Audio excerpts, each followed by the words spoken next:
The third reason why I think people fail the examination is what I refer to as poor corporate culture.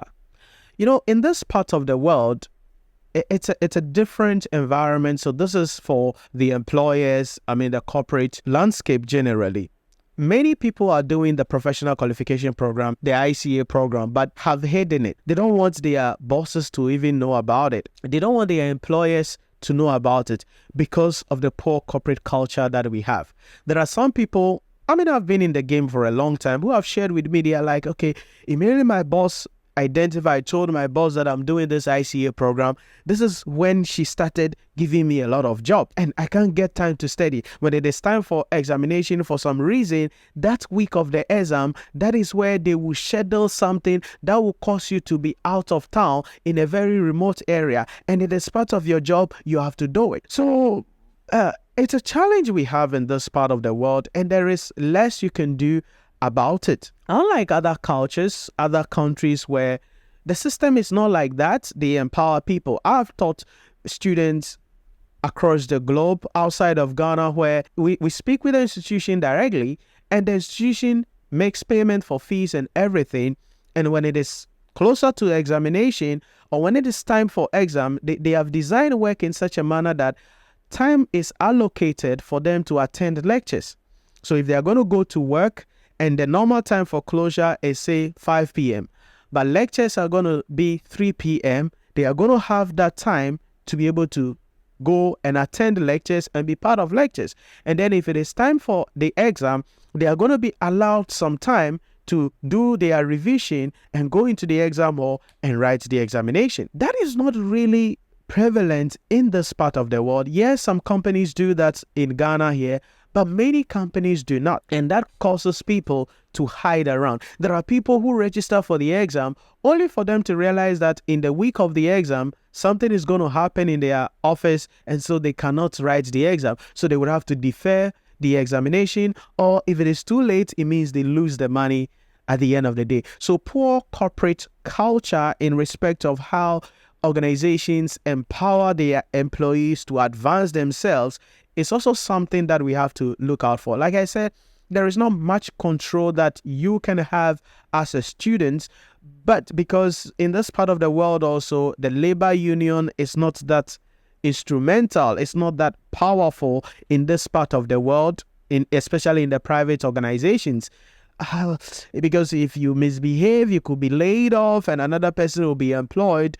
So again, it's quite hard, but it is a plea that I'm making across. Maybe you are watching this video and you're an employer, or you are working in a capacity and you have that influence to be able to do some of these things. Let there be a culture where people can freely come and say, hey, I am advancing myself. And they are not advancing themselves to come and take your job, to come and take your position. No, if people advance themselves, it creates opportunity for them. They can advance their life. They can become more successful. Even if they leave your company, it's okay. We have to understand that as part of the corporate social responsibility of the company, it's not just about building hospitals, building schools, and all of those things. Your employees are also part of the social responsibility issues. So you have to train them, you have to improve them, and they must be allowed to improve themselves and not be handicapped or not be prevented from improving their career. So it is a plea that I'm making that companies in this part of the world encourage your staff. Don't let them hide behind the scene.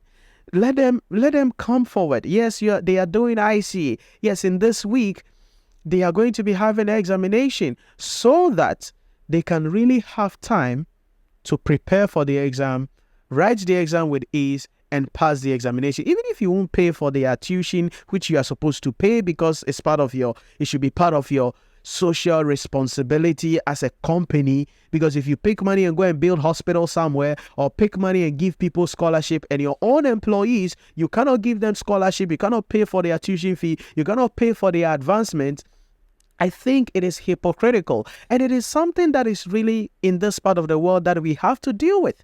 Because you will see companies taking money to undertake corporate social responsibilities so that they get some free press and the people are clapping for them. Oh, this company is doing well. This company is doing well. But there are employees in the company who don't have the capacity, who want to improve themselves, but don't have the capacity, and the company doesn't have anything in place to be able to do it for them. We see this even in the churches, where you see some churches here going out doing things outsiders, but there are people in the church who are struggling, who are suffering. Listen, we need to build a good corporate culture where individuals can walk to their bosses and say, sir, I currently have a first degree, but I want to do my ICA examination. This is the structure of the ICA. I'm going to be attending lectures on these days and these days. So then the entity will develop a policy where they can allow those people to leave work a little bit earlier, then they can join lectures, and then will be given leave so they can write the exam, pass the examination. Because if they increase their capacity, it will make your company better. It will improve the efficiency, the productivity of the company overall. And like I said, even if they leave, you have added value to them, and that will even cause many people to be attracted to your company, and you will also be able to become more profitable as an organization. These are some of the things that I think are the main causes why students fail the examination and what we can do to deal with them.